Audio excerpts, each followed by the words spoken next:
Welcome to The Explainer. So, today we're unpacking a topic that's practically inescapable right now. It's highly debated, definitely anxiety inducing, and honestly, wildly misunderstood. We're talking about artificial intelligence and what it actually means for our jobs and our livelihoods. I mean, if you've been reading the headlines lately, you'd probably think we're on the absolute brink of total economic disaster. But as we're going to see today by diving into the hard data, the reality is actually far more fascinating. Right off the bat, I want to hook you with this central question. Is AI actually coming for your job, or is it just coming for your busy work? We constantly hear this sensationalized job apocalypse narrative in the news. And look, I get it. It's super easy to panic when a machine can suddenly write code, draft a legal brief, or generate marketing copy in seconds. But to figure out what's really happening, we have to look past the fear and look directly at the economic projections. For instance, take a look at this number, plus 78 million. Now, that is not the number of jobs being destroyed. No, that is a massive net positive job gain projected by the World Economic Forum by the year 2030. They do project that 92 million jobs will be displaced, sure, but they also expect 170 million brand new roles to be created. It just completely shatters those preconceived notions we all kind of carry around about AI. Okay, let's dive into this. Here's our roadmap for today's explainer. First, we'll look at the AI job apocalypse panic. Then, automating tasks instead of roles. Third, what's happening at real companies. Fourth, the surprising job market rebound. After that, why universal basic income fails here. And finally, how we move forward. Starting right off with Section 1, the AI job apocalypse. So, where exactly is all this panic coming from? Well, Goldman Sachs estimates that a staggering 300 million jobs globally are exposed to generative AI in some form. Now, when most people see that word, exposed, they immediately think, oh no, unemployed. But in reality, exposure just means that AI is going to touch that work in some capacity, not necessarily replace it. Adding to that tension, like we just mentioned, the World Economic Forum projects that 92 million jobs will be outright displaced by 2030. And really, this sets up the central conflict of our explainer today. Millions of jobs are undeniably shifting, changing, or just disappearing. But to understand why total unemployment isn't about to skyrocket, we really need to grasp one fundamental economic concept. Which brings us to Section 2, automating tasks, not roles. This is absolutely crucial. You have to understand the difference between a single task and an entire occupation. The International Labor Organization, along with widespread economic research, makes this incredibly clear. You see, AI is highly effective at automating specific routine tasks. Think data entry or classifying documents. But it is frankly terrible at replacing the entire bundle of analytical, social, creative, and supervisory tasks that actually make up a human occupation. A job isn't just one thing, right? It's a bundle of dozens of tasks. AI might do 3 of them, making you much faster, but there is no way it can do the other 20. And history really backs this up. Back during the Industrial Revolution, Luddites were terrified of permanent displacement, but total employment ultimately expanded. Fast forward a bit to the invention of the ATM. Literally, everyone thought human bank tellers were doomed. But what actually happened? Well, branches became cheaper to open, so banks expanded rapidly, and the total number of teller jobs actually grew as their day-to-day roles shifted more toward relationship banking. Technological progress changes the composition of industries. It doesn't just destroy aggregate employment. Let's move to Section 3, real companies, real results. Okay, you are going to absolutely love this statistic. According to Forrester Research, 55% of employers who replaced workers with AI now regret the decision. Yep, you heard that right, over half. It turns out, aggressive AI headcount reductions often lead to some pretty major quality issues. Companies are finding out the hard way that when you treat AI as a complete substitute for human judgment rather than a tool for augmentation, well, it usually backfires. Now, what's really interesting is the contrast in approaches here.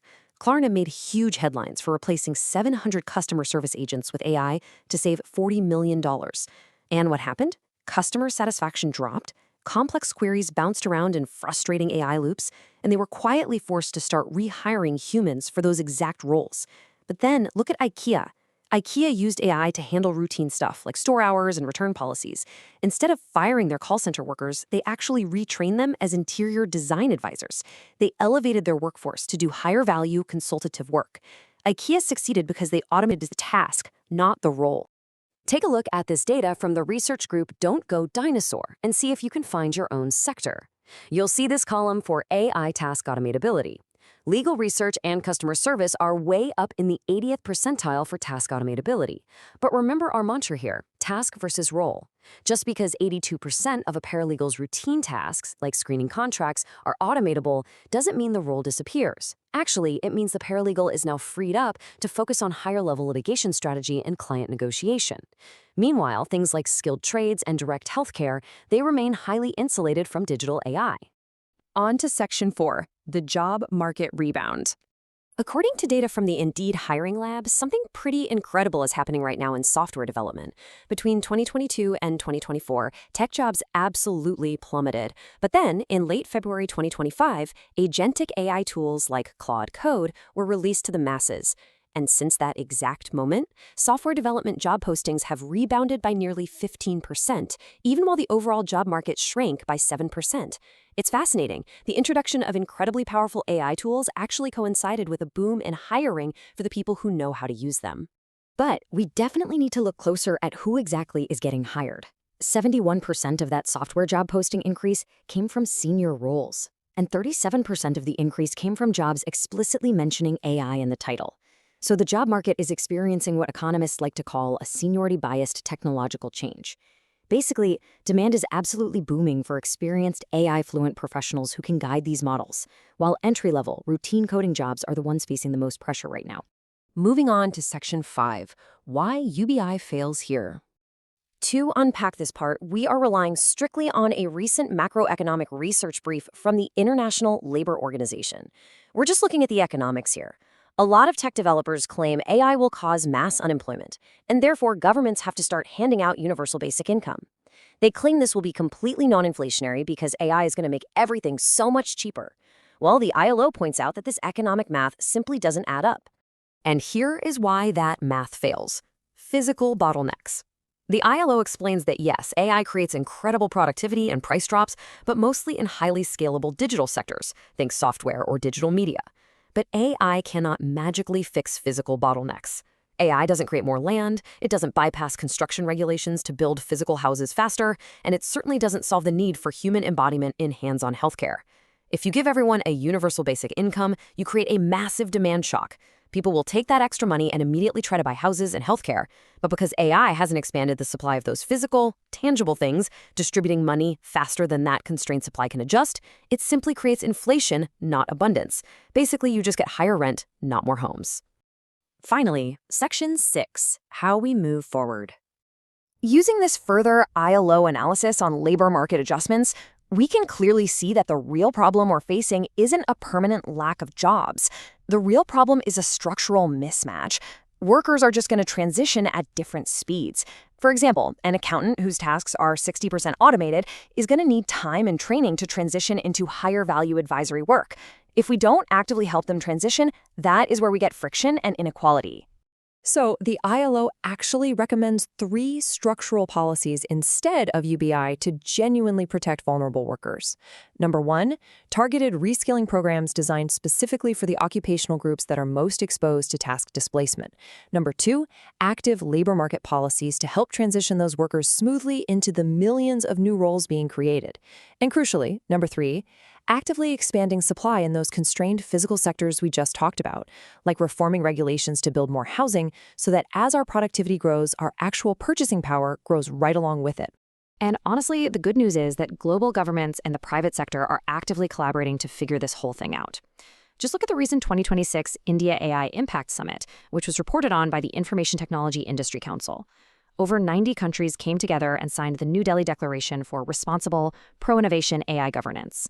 We're seeing some real, concrete geopolitical moves too, like India joining Pax Silica to secure resilient AI supply chains. The global conversation has really shifted away from those doom and gloom scenarios and much more toward real-world implementation, expanding access to AI resources, and actively managing this transition for the global workforce. Which brings us to our final big takeaway. Based on all the research we've looked at today across economics, corporate case studies, and real-time job market data, the message is incredibly clear. AI won't replace you. But will a human using AI replace you? The jobs of the future belong to those who treat AI not as a competitor, but as a powerful tool. A tool to eliminate the busy work so they can focus on the high-value, creative, and strategic work that makes them uniquely human. Thank you so much for joining me on this explainer, and I want to leave you with this. Look at your own daily tasks and ask yourself, what can I hand over to the machine today?